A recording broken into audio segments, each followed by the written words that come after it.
एक गांव में एक घना जंगल था और उस जंगल पर चुड़ैल का साया था। जो कोई गांव वाला उस जंगल से रात में निकलता वो चुड़ैल उस आदमी को मार डालती। एक रात जब एक गांव वाला उस जंगल से गुजर रहा होता है। आज हम अपने इन नालायक दोस्तों के चक्कर में फंस गया हूँ। न इन लोगों के साथ बैठता न ही लेट होता। हे भगवान आज बचा लेना। तभी गांव वाले को एक सुंदर औरत दिखती है जो उसकी तरफ पीठ करके खड़ी होती है। गांव वाला उसे देखकर खुश हो जाता है और भूल जाता है कि वो एक भूतिया जंगल से गुजर रहा है। गांव वाला उसे आवाज लगाता है, अजी सुनती हो? आप यहाँ क्या कर रही हो इतनी रात को? औरत उसकी तरफ पीठ किए ही बोलती है, कब से करे है तेरा इंतजार, कब आएगा मेरे जाने बहार। प्रियतम, हम तो आप जैसे किसी अपने का इंतजार कर रहे हैं। अरे वाह, ये तो हंस रही है। भैया ऊ का कहत है, हंसी तो फंसी। चलो इसके पास ही चलता हूँ। गांव वाला उस औरत के पास जाता है और उसकी पीठ पर हाथ रखता है, लेकिन तभी वो औरत चुड़ैल बन जाती है और उसकी तरफ घूमती है। छुओ ना, छुओ, ऐसे छुओ ना। मेरे शिकार, कहाँ था तू अब तक? इससे पहले गांव वाला कुछ समझ पाता, चुड़ैल उसे मारकर खा जाती है। अगले दिन गांव वालों को उस गांव वाले की आधी खाई लाश मिलती है। अरे ये तो गांव के ठरकी मोहन की लाश है, लेकिन इसको कौन मार गया भाई? थोड़ा धीमे बोलो भाई, कहीं किसी ने सुन लिया तो यहीं पिट जाओगे। ये ठरकी वर्की का लगा रखा है? ओए! फिर गांव वाले उसकी लाश का अंतिम संस्कार कर देते हैं, लेकिन उस दिन के बाद से कोई गांव वाला उस जंगल वाले रास्ते पर नहीं जाता। उधर गांव वालों के ना आने जाने से चुड़ैल को भी कुछ खाने को नहीं मिलता, जिस कारण वो परेशान होने लगती है। अरे ये क्या हो रहा है? अगर ये गांव वाले यहाँ नहीं आएंगे तो मेरा पेट कैसे भरेगा? मुझे तो भूखा ही रहना पड़ेगा। क्या होगा मेरा? हे चुड़ैलों के देवता, मेरा भी कुछ करो। फिर एक दिन पड़ोस के गांव में रहने वाले दिनेश की शादी होती है और उसकी बारात उसी जंगल से निकलती है और बाराती नाचते गाते हुए जा रहे होते हैं। मजा आ गया। इतने सारे लोग, वो भी एक साथ। लेकिन ये पागलों की तरह हिल क्यों रहे हैं? कहीं इन्हें कोई बीमारी तो नहीं है? या करंट तो नहीं लगा इन्हें? मैं भी इनके साथ शामिल हो जाती हूँ और देखती हूँ ये ऐसा क्यों कर रहे हैं। फिर चुड़ैल भी एक सुंदर लड़की का रूप बनाकर बारात में शामिल हो जाती है। तभी एक बाराती की नजर लड़की का रूप बनाए हुए चुड़ैल पर पड़ती है और वो चुड़ैल के पास जाता है। आओ जी सोनियो, थोड़ा नाच गाना तो हो जाए। आप तो बहुत खूबसूरत लग रही हो। फिर बाराती लड़की का हाथ पकड़कर उससे जबरदस्ती नाचने को कहता है, जिस पर लड़की को गुस्सा आ जाता है और वो बाराती को थप्पड़ मार देती है। इतनी देर से देख रही हूँ, छेड़े जा रहा है, बदतमीज कहीं का, ज्यादा हीरो बन रहा है। फिर बारात जंगल के किनारे एक खेत में रुक जाती है। उधर चुड़ैल, जो कि लड़की के वेश में होती है, अपने शिकार की खोज में लग जाती है। अरे ये क्या हो रहा है? कोई शिकार नहीं मिल रहा। ये तो वही बात हो जाएगी, हाथ को आया मुंह न लगाया तो मैं फिर भूखी रह जाऊंगी। चुड़ैल ऐसा सोच ही रही होती है कि तभी एक बाराती उसके पास आता है और बोलता है, मैडम जी, एक तो बात बोले। पूरी बारात में आप ही को देख रहे थे। पूरी बारात में सबसे सुंदर आप ही लागत रहे। कसम से आप जैसी पूरे 20 गांव में नहीं है। हाँ। चलो छोड़ो भी, इतनी भी खूबसूरत नहीं हूँ मैं। खैर, आप जो बोलने आए थे बोलिए। फिर बाराती लड़की से थोड़ा अकेले में चलने के लिए बोलता है और लड़की और बाराती बारात से थोड़ी दूर कोने में चले जाते हैं। चलो जी, अब तो आपके हिसाब से हम कोने में भी आ गए। अब बोलो जो बात बोलने के लिए यहाँ लाए हो। जी, हमका लागत है हमको आपसे प्रेम हो गया है, और यही बोलने के लिए हम आपको कोने में बुला रहे थे। आप इतनी सुंदर जो हैं। आपने हमें अपनी सुंदरता दिखाने कहाँ दी है जी? एक बार देख लोगे तो मरने के बाद भी नहीं भूलोगे।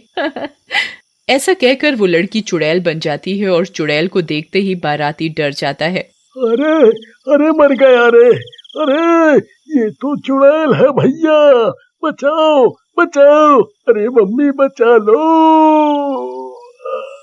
इससे पहले कि वो कुछ करता, चुड़ैल बाराती को मार डालती है। आज का तो हो गया खाने का इंतजाम। लेकिन क्यों ना इसी बारात में से कुछ और दिनों के खाने का इंतजाम कर लूं। वैसे भी बहुत बेवकूफ हैं यहाँ पर।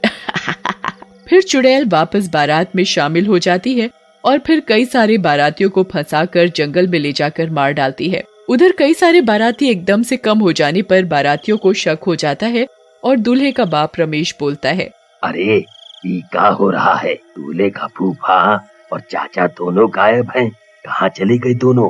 देखो कहीं नशा करके किसी नाले में तो नहीं गिर गए। क्या बात कर रहे हो रमेश भाई? अरे नशा कौन करेगा? आपने तो उसका इंतजाम कर ही नहीं रखा। अपने पैसों में कौन नशा करता है, वो भी बारात में। अरे वैसे भी शादी में उतने तो भटूरे नहीं फूलते जितने तो फूफा का मुंह फूलता है। देखो कहीं मुंह बना के बैठे होंगे।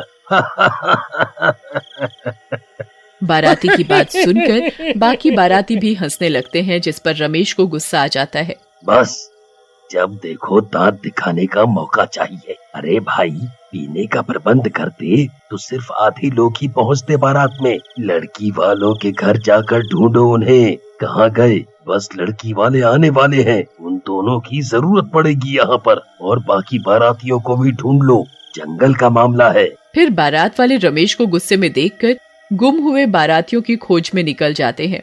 तभी उनकी नजर चुड़ैल पर पड़ती है, जो कि एक बाराती को मारकर खा रही होती है। उसे देखकर बाराती डर जाते हैं और वहाँ से चिल्लाते हुए भागते हैं। अरे भागो, अपनी जान बचा के भागो, ये तो चुड़ैल है, मार डालेगी सबको, भागो रे।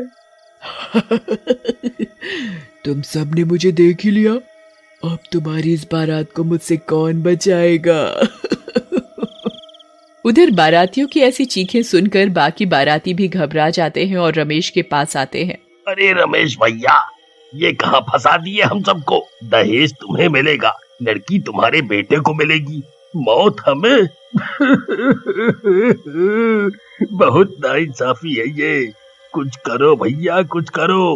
अरे अरे आप लोग डरो मत, मैं कुछ करता हूँ, आप लोग डरो मत। तब तक चुड़ैल भी रमेश के पास पहुंच जाती है और बोलती है, तो तू है दूल्हे का बाप? मजा आ गया, अब मैं सब बारातियों को मार दूंगी।